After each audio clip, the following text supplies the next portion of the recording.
गली के नुक्कड़ में परसराम का मकान था। वहां रहने वाली देवरानी और जेठानी की आपस में बनती नहीं थी। उनमें अक्सर तू मैं हुआ करती थी, जिसके बाद कुछ दिनों तक दोनों में अनबोला रहता और फिर धीरे धीरे सब ठीक हो जाया करता था। एक बार फिर किसी बात पर दोनों झगड़ पड़ी। इस बार झगड़ा इतना जोरदार था कि दोनों ने एक दूसरे की सूरत ना देखने का प्रण कर लिया। दोनों अपने अपने कमरों में जाकर बंद हो गई। कुछ देर तक दोनों बड़बड़ाती हुई अपने अपने कमरों में बैठी रही, लेकिन फिर जाने क्या हुआ कि देवरानी ने अपने कमरे का दरवाजा खोला और बाहर निकल आई। धीरे धीरे कदम बढ़ाते हुए वो जेठानी के कमरे के सामने पहुंची और दरवाजा खटखटाने लगी। जेठानी अब भी गुस्से में थी। उसने दरवाजा खोले बिना ही पूछा, कौन है? देवरानी बोली, दीदी मैं हूँ, दरवाजा खोलो। जेठानी भड़की, अब क्यों आई है मेरे पास?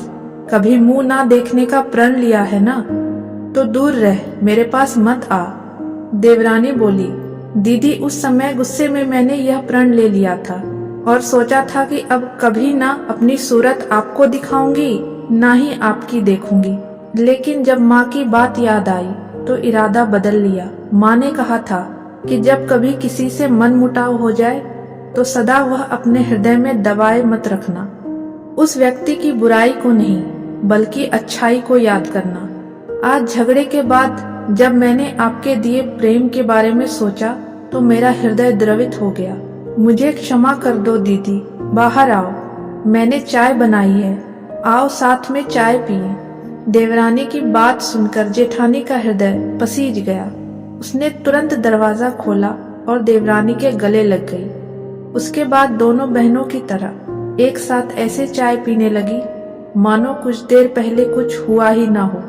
जीवन में कभी भी क्रोधवश बात बिगड़ने लगे तो प्रेम को अपना साथी बना ले। दो प्रेमपूर्ण बोल क्रोध पिघला देते हैं। इसलिए अपना हृदय उदार रखें और मनमुटाव की स्थिति को प्रेम से सुलझाने का प्रयास करें। अगर आपको ये कहानी पसंद आई हो तो प्लीज हमारे चैनल को लाइक और सब्सक्राइब करें। धन्यवाद।